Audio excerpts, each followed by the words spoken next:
I can't hear you say in the name of Jesus. Every work of Antichrist in me, every seed of Antichrist in me, by the fire of the Holy Ghost, consume them now. Remove them from my life. Go ahead and pray for yourself. Every spirit of Antichrist working in me, every seed of Antichrist working in me, every spirit of deception and rebellion of the devil working in me, everything connecting me to the Antichrist in any way, let them be uprooted. Let the fire of the Holy Ghost destroy them.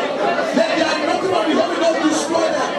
All the works of Antichrist in me in any way, be consumed by the fire of God. Be consumed by the fire of the Holy Ghost. Let the anointing of God destroy you. Thank you for the Lord. In Jesus' name we pray.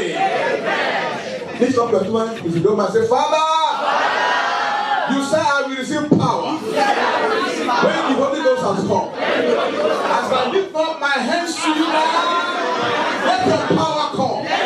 Your purifying fire, your purging fire, your sanctifying fire, your mighty power, your miracle working power. Then you will add all the kind of power you are. Go ahead and begin to pray.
Says, don't be filled with wine, just be filled with the Holy Spirit. If you don't mind, that's how I feel like I used to do.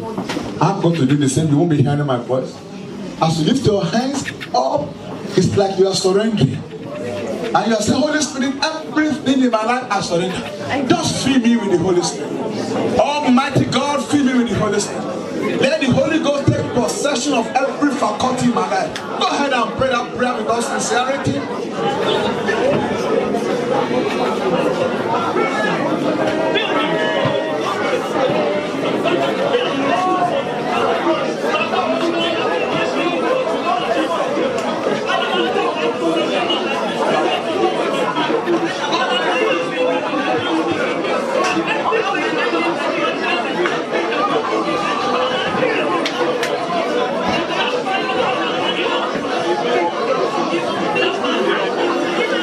Holy Ghost, take control of my character. Refine me, purify me, anoint me, sanctify me. Give me a new heart. Strengthen me. Lord, fill me with the Holy Spirit. Fill me with the Holy Spirit. In the name of Jesus.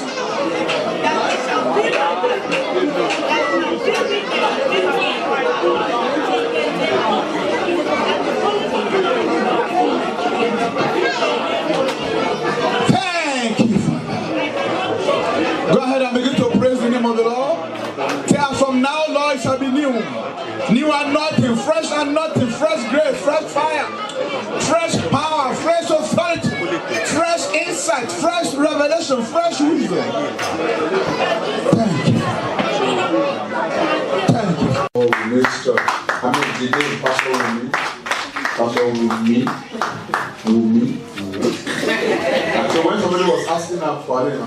I said, your wife will mean your wife. I like your wife. That's the real thing.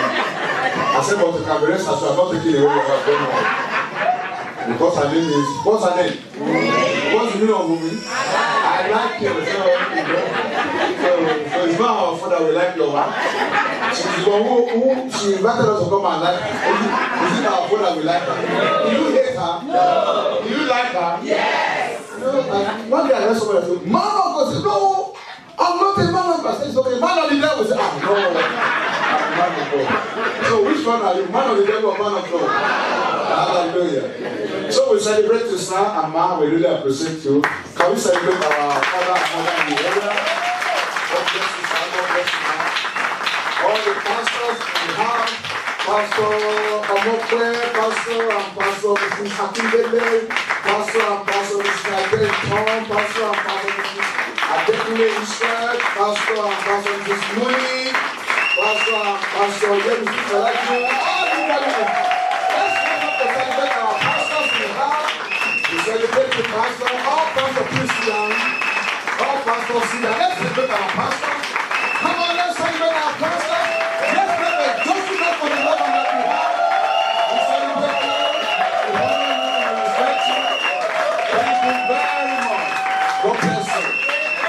Amen. God bless you. Don't you like them? They are awesome. Oh, you love them. You may not like them, but you love them. I don't really change your language. Hallelujah. And pastor, somehow we may not like them, but we love them. The Bible didn't even say you should like. Because there are some, if you like, you're going to be in trouble. Because there are some things you won't like. Even if you are still for the first time now, there are some things you will not even like about, and that's your business. This is me. This is what you see. This is what you get. So this is me. You don't like me, that's your business. I don't like that's my headache. But you must love me, and I must love you. And love covers multitude of sins. Hallelujah. So we celebrate all of us, every work, every day inside the house. But a very sincere note, on behalf of myself and my wife, we want to celebrate you. I want to thank God really from the depth of our heart for what God is doing in your life and for what you are also doing for God. Pastor, is serious. We can never thank you enough for this kind of program. Oh, fantabulous. We love you, sir. We love you, man. Thank you. God bless you. I don't have much time again. I don't have more than 30 minutes, and it's okay, or less than that. Because if I have to teach everything I've written here, it will not be nice. Ask me why. There's no need to reinvent the wheel. I just want to mention a few things. Thank God we have prayed. But my own topic is meant to be wonderful workers. You know, there are workers and there are workers. Among the workers, there are those who are wonderful among them. And what do we by wonderful workers? We mean those who are capable of eliciting or bringing out wonders. They can do some things, and in what they do, and in their manner of life and their disposition, you see wonder, you see admiration, you see excellence, you see dignity, you see them going beyond the call of duty. You see people that God and man can trust and depend upon. Men that come wind, come rain, come sunshine, come thunder, they are there. Workers in deed and in truth. Workers that God himself can commit eternal destinies into their head. Workers that you can lean on.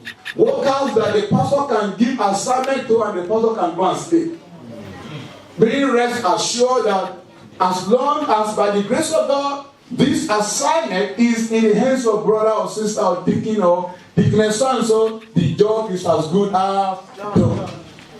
Because there are some workers, when you give them job to do, you look for eternity. Yes.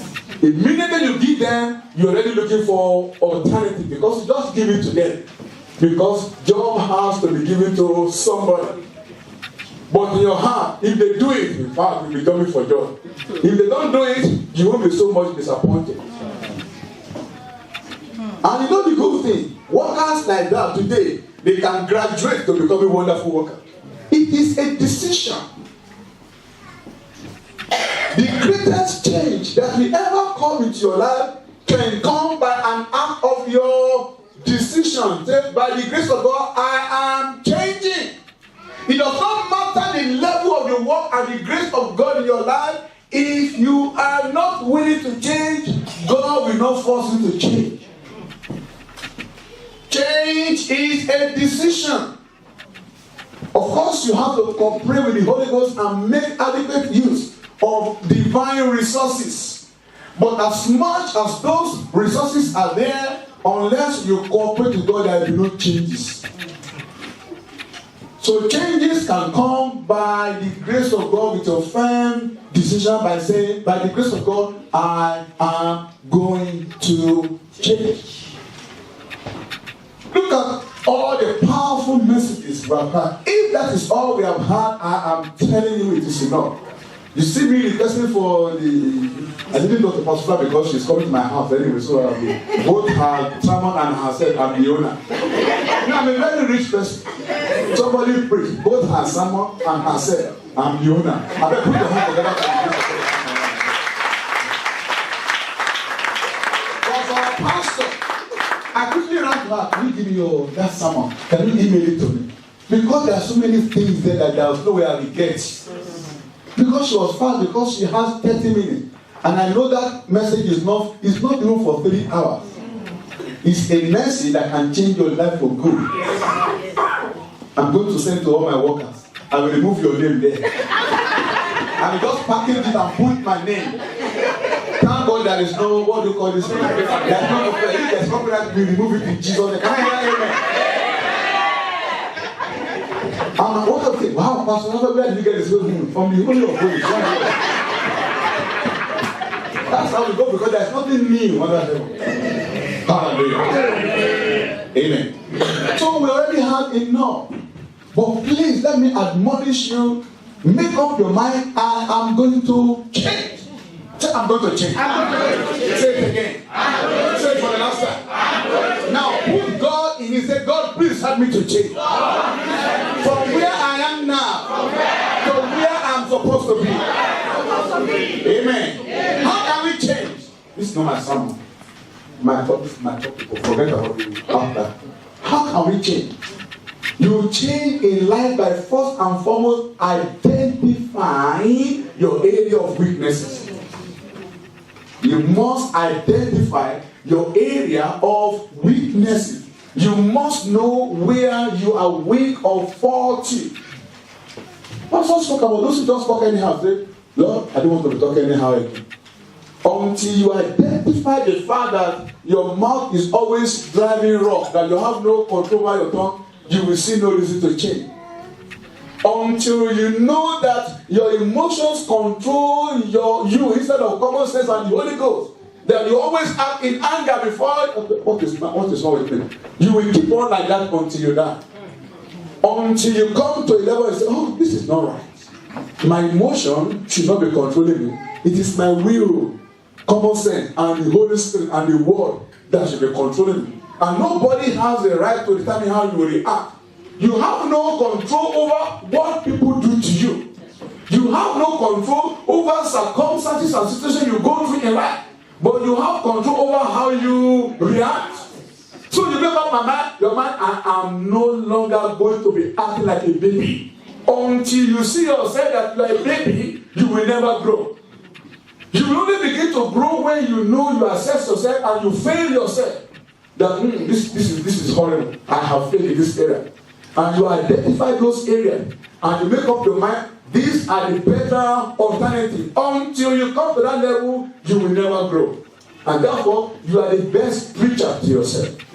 It doesn't matter how many sermons we have preached today, if you don't make up your mind to change, let Jesus come down from heaven and preach, you will never change. But when you make up your mind, I am going to change. So my focus for you will be, what are the motivations for you to become a wonderful worker? Like former speakers have spoken, we are all workers. In 2 Corinthians chapter 6 verse 1, 2 Corinthians 6 verse 1, he said, 2 Corinthians 6 verse 1, we then, how many of us? I can't hear you. I can't hear you. We then, who was speaking here? Paul. Talking to the Corinthians. You need to know the Corinthians. If you know the Corinthians, you will know that to a great extent, we are even better than them. Because in Corinthian church, when you come for Holy Communion, they will be drunk. Everybody will come for Holy Communion with their alcoholic drink. They will be drunk during Holy Communion. In Corinthian church, they were committing fornication. In fact, there was a young man there sleeping with his stepmother. In Corinthian church. In Corinthian church, they will take each other to court. In Corinthian church, they have 4 or 5 groups.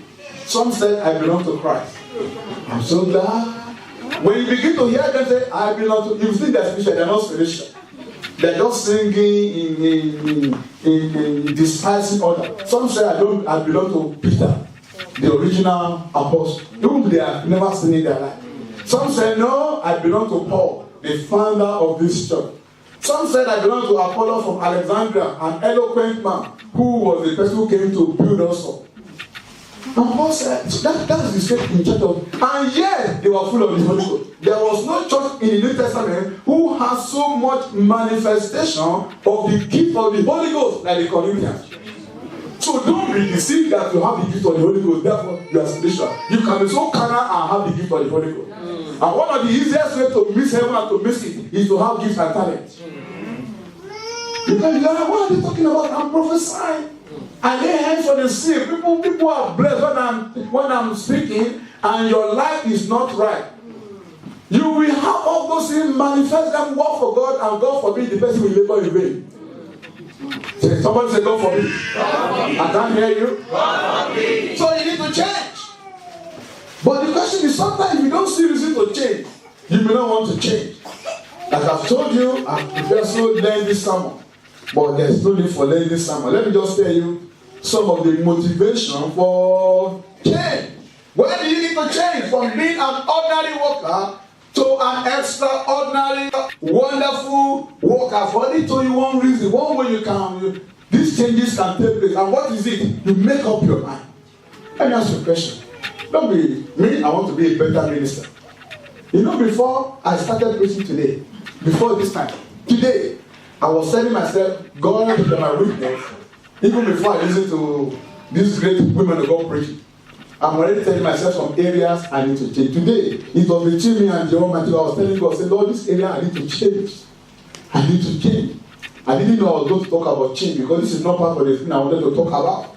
So we just have to make up our mind. I am going to change. You know what? If you don't change, your church will not change.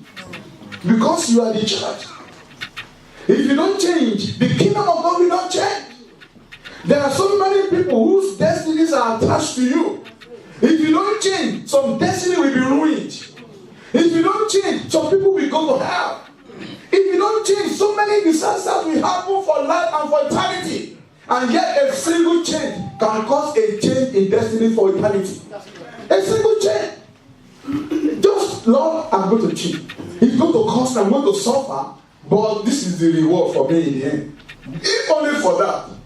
If that is all you gain today, that is enough for God. Hallelujah. Amen. Why do we have to become extraordinary, wonderful workers?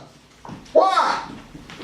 How can we become? Let me just ask that question. How can we become extraordinary worker? Number one, the greatest and the most important motivation and direct grace that God can give to you is when you have supernatural encounter with God.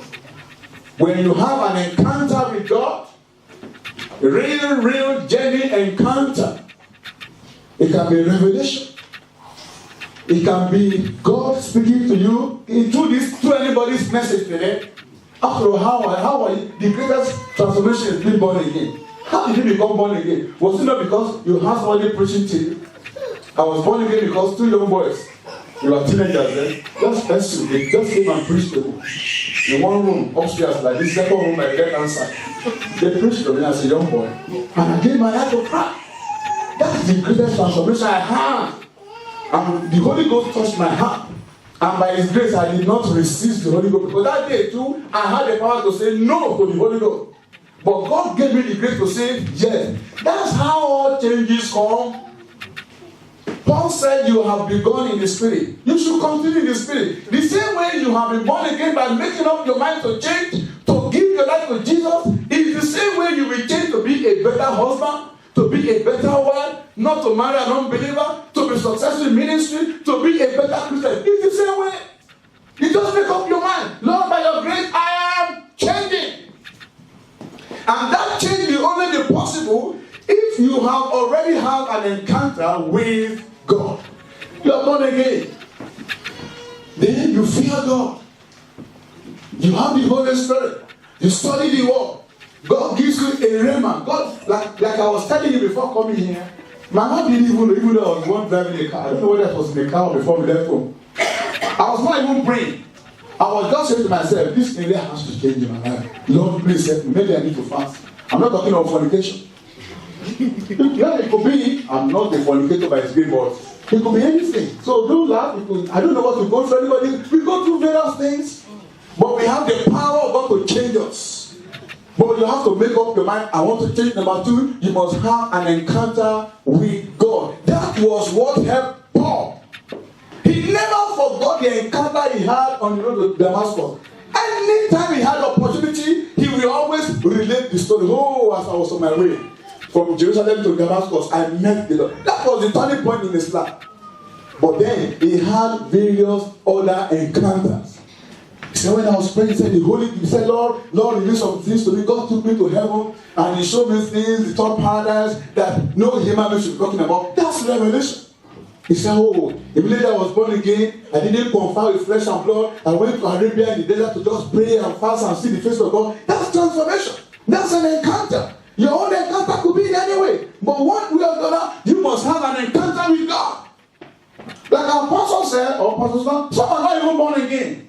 And you can be a pastor without being born again, even in the church. That's right. Because you came to the church, you let our life hallelujah. Oh, they say hallelujah. And when they said, they lift up their hands, so you too. Can you hallelujah? Hallelujah. And then before we know it, join the choir. And you are very good at relating with people. Oh, this sister, it's so anointed. Even her, and you know they're not even born again. Talk less of being anointed. Oh, the way she laughs. Hallelujah. Oh, and before you know it, you wangle your way and become a deacon. And wangle, assistant pastor. And you are very charismatic. Charismatism is not a gift for the Holy Ghost. It's maybe a natural gift. That you are charismatic and you are loving, you are caring, doesn't mean you are born again. You may be a devil. Hallelujah. Before you know it, you are pastoring a church. God have mercy on your members. John Wesley preached for 14 years before he was born again. John Wesley brought many souls to the Lord. Born again, filled with the Holy Ghost. He himself was far from salvation. Until one day he met God. So you also need an encounter with God. When that encounter happens, even when you are born again, it can be God revealing himself to you in a special way. It can be God showing you his word in a special way. It can be God convicting you in a special way. God will just have to break you down somehow. It makes it up easy. Hallelujah. Amen. Why do you have to change from ordinary worker to extraordinary worker? Romans 12 verse 1. Romans chapter 12 verse 1. Paul was saying, I beseech you, therefore. What is not beseech? I beg, I appeal, I plead with you, therefore. That word therefore is very powerful. In English language, for those grammarians, I'm not one of them. They say therefore is a conjunction. It's like a continuation, it's like joining sentences together. Say therefore. The word therefore, you need to have an understanding of the Bible for you to know the meaning of that therefore. You need to know that in the original Bible, there were no chapters and verses. In the original Bible, everything was written together in the Hebrew, in the Greek language. There were no command, no full stop. So when they say, in the beginning, they just write everything together. All these gaps will not be there. In the beginning, God created heaven and earth, and they start from here. Because Hebrew and Greek start from the left, or Arabic. In the beginning, God created heaven and earth, and the earth was void and formed, and darkness was upon. No, but it was scholars who came later to say it's difficult to refer to the Bible. These brothers will not be born again, they will be far from salvation, they will not have even spent anything called salvation. I don't know them. But they came together and broke the Bible into verses and chapters so that we can easily read and refer to them. So when Paul was writing, I beseech you therefore, in his original letter, it was a letter written to friends. They were not written in chapters. It was a letter he wrote to some brethren, which he never knew they become part of the scripture. When Paul was writing, he didn't have you in mind. He only had the Roman Christians in mind. He didn't know that what he was writing will live for 1,000 years and become part of the scripture. He himself even thought that during his own time, Jesus will have come. That's why I was telling you in 1 Corinthians. He said, those who are dead in Christ will rise for them. Those of us, including myself, Peter and Paul, those of us who are alive, we shall be caught up. He thought he will not even die before Jesus came. But God had us in mind. So are we here? Yes. Your faces are so scary. Are we here?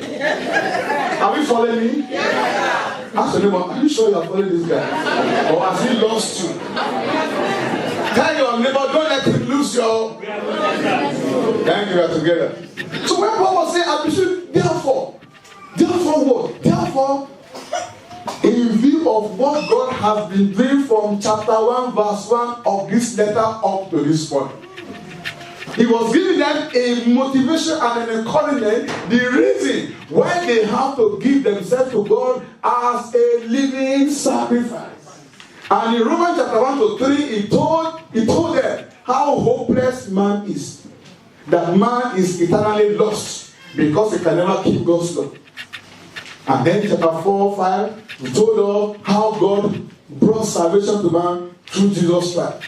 Chapter 6 and 7, he told us the struggle that this same man had been going through. Even though he's born again, anytime he wants to do good, he can't do good, he's always doing evil. Then in chapter 8, he tells us how this man was delivered by walking in the Spirit. So therefore, there is therefore now no condemnation for those who are in Christ Jesus. Verse 2, who walk not after the flesh, but after the Spirit.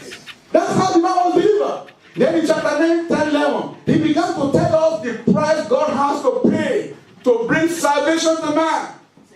How God has to choose us for the foundation of the world. How God has to cut off his own people, the Israelites, so that the Gentiles can also be born again.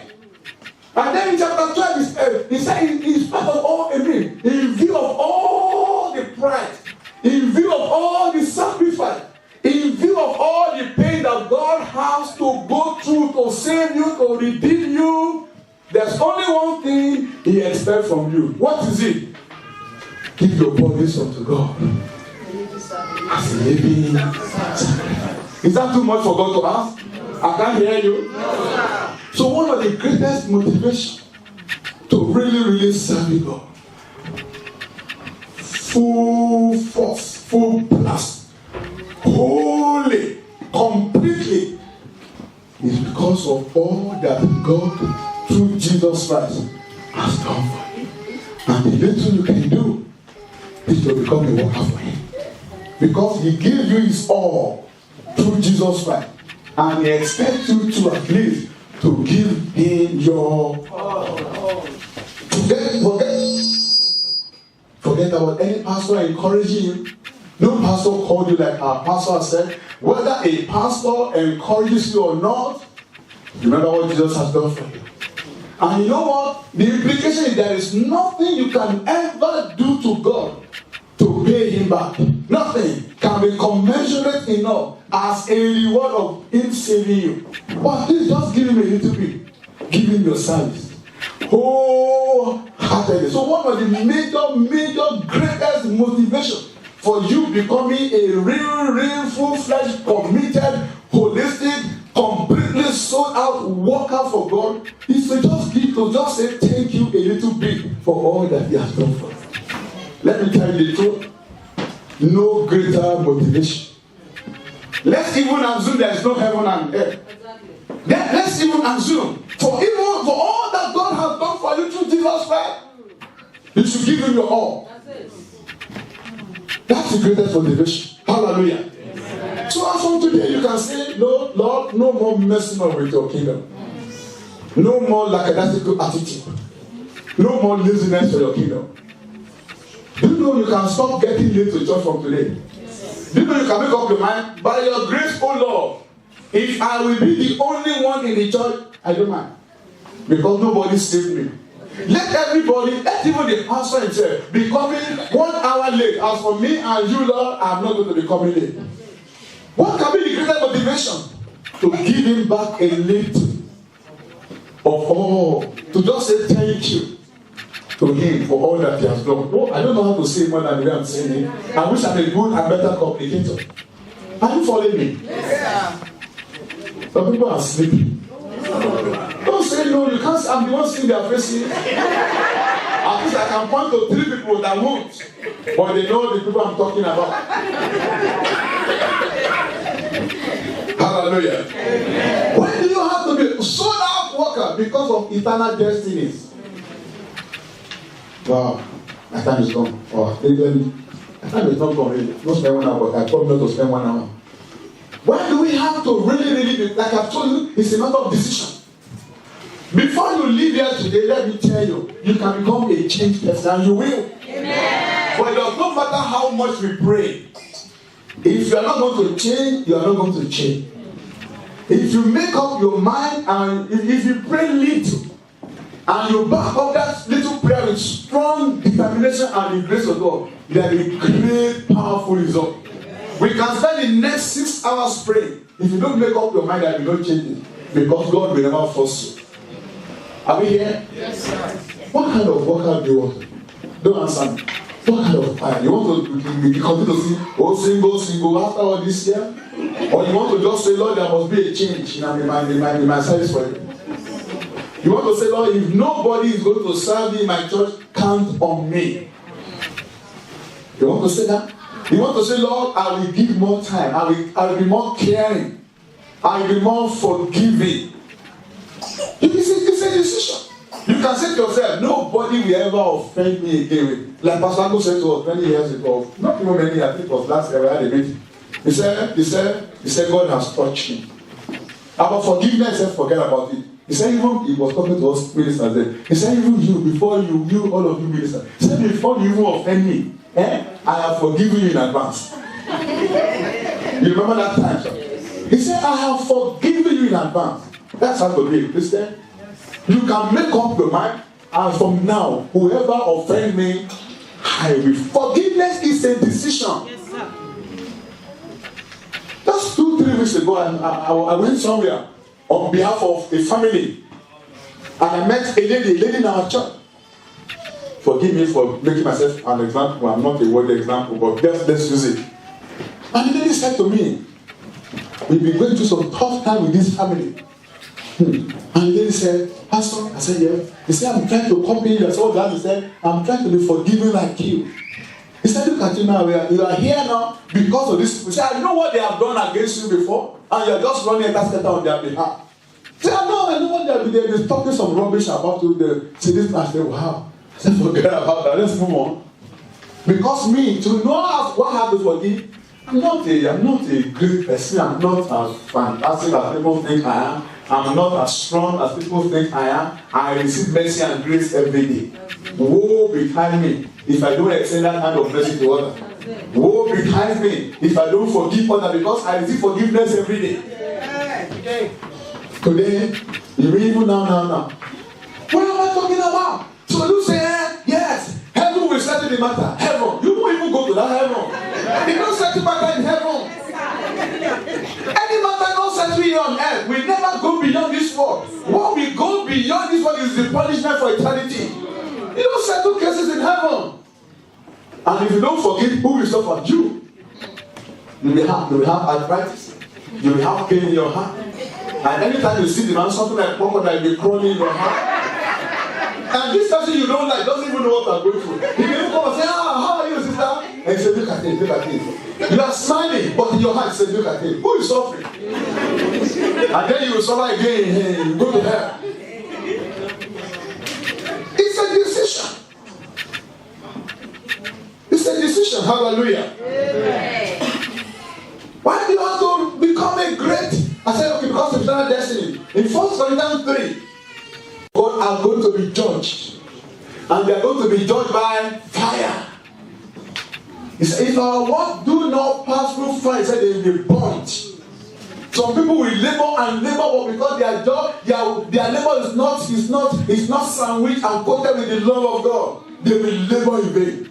But because they are fantastic Christians, they will go to heaven, but their work will be burnt for eternity. They will have labored in vain on earth because they didn't put wonder, they didn't increase the tempo of their work for God. They did God's work lackadaisically. They did it when it is comfortable for them. And God said, when you serve me in comfort, forget about it. Their work will be done, will be done. They are not working for God because nobody will say thank you. Simply because nobody say thank you. Now I won't do it again. What did they think they are? Oh my God. God will push the person aside and put somebody there. And all the job he has done in heaven, even he himself shall be saved as if passing through fire. So because of eternal destinies, change. Not fully aware that everything you do here on earth, you will receive the reward in heaven. And the consequence and the impact of the reward will be for eternity. The labor you did for God here on earth, labor, the small job we do, God will magnify and bless us. Amen. And the reward will be forever. God is always looking for opportunities to bless. And even the small cup of water you gave, the shirt you bought for your pastor and the tie. If you buy Liverpool tie, you will receive the reward. Somebody went and bought metal about 6. I can't use any of them. I'm not proud, but it's not everything I use. If you want to give me something you want to use, you have to study me. What kind of thing clothes this? I'm not an extravagant person, but it's not everything I use. So if you give me, I use another person. If it's something I can use, I will receive it. Whatever you give, I say thank you. Am I begging? No. I already have more than enough to wear by His grace. So when you give me, not when I say me now, I'm starting for all pastors, not because we are begging. And Paul said when you give, he said you put it in your own account in heaven. Paul said whatever you give unto him, he said I don't want you to really give me, I don't need your gift, but when you give me, you are putting it into your own account in heaven. Hallelujah. Amen. And all the pastors who will mess up their church member because their pastor cheat them, don't keep on obeying them. God will deal with them too. Yes, because we are liberals before God. Hallelujah. Amen. We have to serve God as greatly too because of the destiny of others. Please let me put on the screen 1 Timothy 4:16 quickly. See what God said about Uncle Timothy.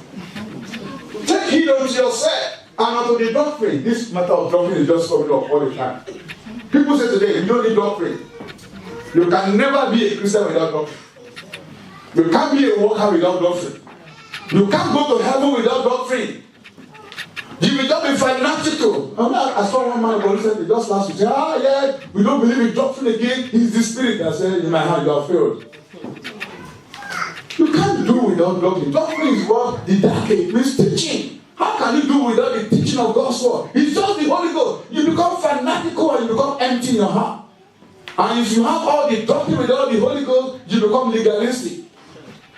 All the doctrine without the Holy Ghost makes a man legalistic. All the Holy Ghost without doctrine makes a man fanatical. It is a combination of both that makes you a sound Christian. Hallelujah. Amen. And God is saying, take heed unto yourself and unto the doctrine. Continue in them. For in doing so, you shall both save yourself and those who hear you. That means the salvation and the destiny of some people depend on Timothy being a successful and wonderful worker and teacher of gospel. Some people's destiny hinged on the life and the ministry of Timothy because if he teaches very well, he said he will save the life of those who hear him. That means if he does not teach very well, he will lose and damn in hell and perdition the souls of those who are listening to him. That means to a great extent, what you hear will determine where you will go.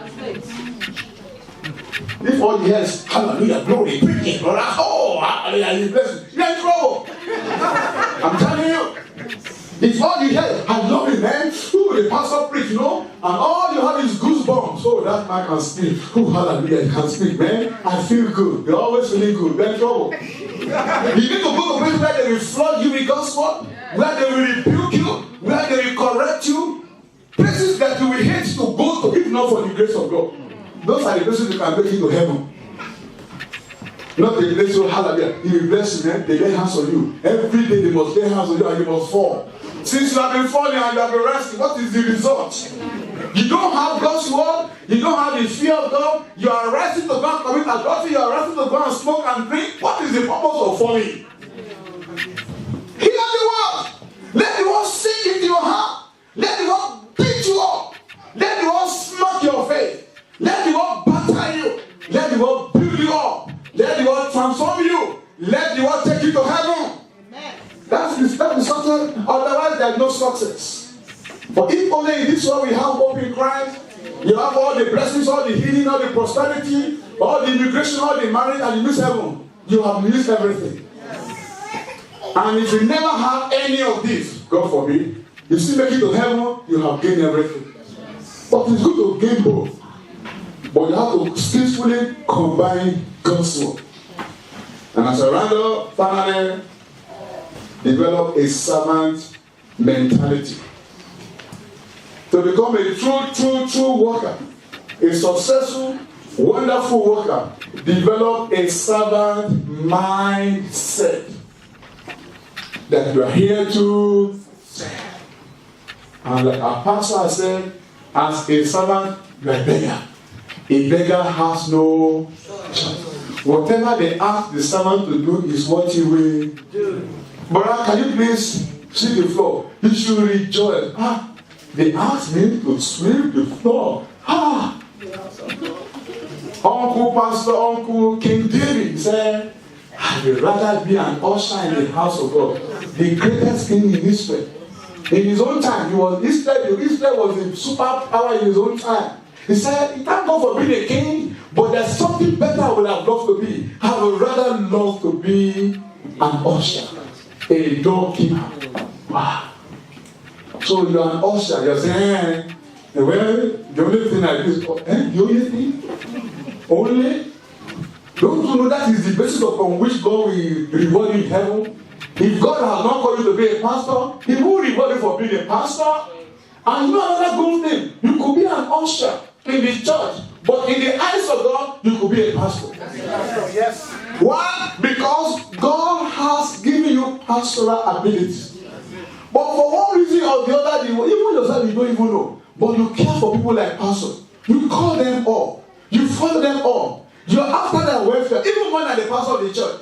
Because the pastor himself may not even have the pastoral gift. He may have the gift of an evangelist. But because of our structure, he's there as a pastor.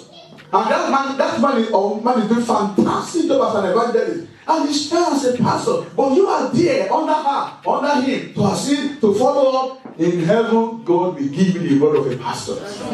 God doesn't reward you because you are paid. He rewards you because He gives you gifts. Today I'm a pastor in the Living Center. But maybe I'm not even a pastor, but I'm a teacher. I know I can teach. He may not reward me as a pastor, but I'm trying to be a good pastor. I'm trying to care for people, to love them. But the little I can do, I will do it. So that in heaven, I will receive my reward. And as you have that heaven mentality, as you have that servant mentality, nothing anybody does will ever matter to you. Somebody came and stepped on you and said, wow, even for stepping on you, there's a reward in heaven. No, I'm not joking. Many years ago, God spoke to me that even for coming to the church, there's a reward. Say, wow, there's a reward. Because look at me now. Today is holiday, look at you. You are here. You could be enjoying yourself somewhere in the park. If you are married, you could enjoy yourself with your honey or your dad. I don't know what to call your baby, whether it's sugar or whatever you call yourself. You could be enjoying yourself. You could be watching TV. And then you spend the whole day here. You think God will close His eyes? No! Half of us are not even here today. About 12 parishes. How many parishes are? Workers. Half of us are not here and you are here. Of course, we're going to the bread, but even for coming and spending your time, when God Himself says, if you give me or my sister or my brother a cup of water in the name of the Lord, you will receive the reward. How much more coming to spend 4-5 hours here? Let's change our mentality. Let's make heaven the focus. Let's know that whatever we do, we will receive the word. That mentality, that picture must make us servants. You are willing to serve to any land. And you know in your heart as you are serving another reward in heaven. Let me know by telling you a story. A lady, an angel of God, I was told, went show a lady some part of heaven. This lady was in vision. And this angel took her around. And the angel showed her mansion. Wow! She was happy. She was excited. And when she left the place, the angel showed her another mansion. That other mansion was like the first one too. Beautiful, lovely. Everything in our heaven is good. Yes. Even the ugliest there is made up of gold. Because even the street in heaven, the street inside of your doors or whatever, is made up of not this kind of gold. Though. I'm talking of heavenly gold. The one we have here is a counterfeit. It doesn't matter whether it's 64 karat or 1,000 karat. It's still worse than the least in heaven. Right? Are we here? Yes. So the angel took her to the second mansion. But in that second mansion, there was a special decoration that was not in the first one, that in her home. Because the angel said to her, the first mansion is yours. So the lady became a little bit jealous. And she said, but whose mansion is this second one with better decoration? And the angel said, that is your mommy's mansion. And she said to her, but there was this special decoration in her own mansion that is not my wife. Listen to this. And the angel said, because one day your mother bought you a wristwatch. To the mom, she was buying her daughter a wristwatch. But to God, because the lady was also a Christian, she was buying a child of God a wristwatch. So even for buying her daughter a wristwatch, God gave her a present in heaven. You didn't understand that? Amen. If you understand it, you will start being good. Don't say I'm not praying. I'm just making a statement. If you understand that, your mentality will change. Nobody will ever offend you again. You will take joy and delight in serving. The ministry of the ushers will change. When people are coming, you won't want to carry them. You carry their bag, carry their bag, put everything on your head, knowing fully well. For all those little service you do, there's an eternal reward. Because my equation is, I'm not a mathematician. The maths, even the O-level, I have to do some increase of God power. So I'm not, but at least I have it logic. That if God can reward me for giving a cup of water that didn't cost me a penny, then He will give me more reward for standing throughout a service for 1 hour. He will give me more reward by smiling at people just to make them comfortable. I feel and I sense He will give me more reward when I help a woman to carry her body. I think it will give me more reward to go and visit a single parent just to keep her comfort. I think God will give me more reward for telling a single parent, can I take care of your children today so that I can just chill out? Everybody will become a servant in the church. Even the pastors and pastors who are very arrogant and pompous, that you can't even move very close. Everybody will become a servant. Because there is no reward for being there. There's reward for everybody who is there. Servant attitude. You will take delight, you will take joy inside. No more pride will disappear in you. Arrogance will fly away. Because God has given you an idea of what your heaven is like. Shall we pray? Say, Father, open my eyes to see the truth of your word. Make me a wonderful minister, a wonderful worker, a wonderful servant, a wonderful leader in your house. Open the eyes of my understanding. Let me not labor in vain, O God. Let me not labor in vain, O God.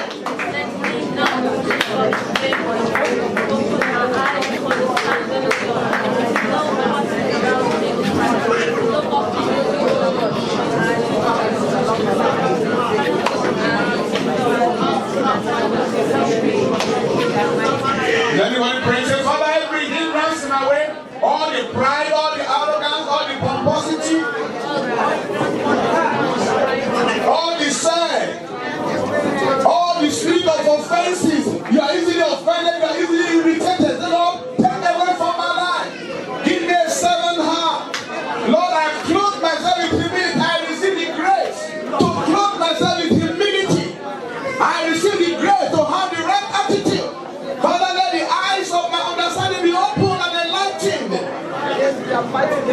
In the name of Jesus.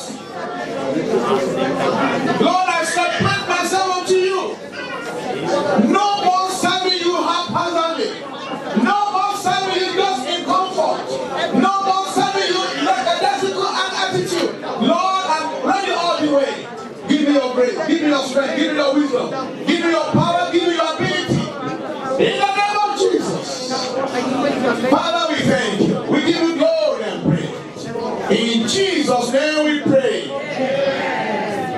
Almighty God, we just ask that you will help all of us. All of us. We have fallen short. We are not even qualified at all.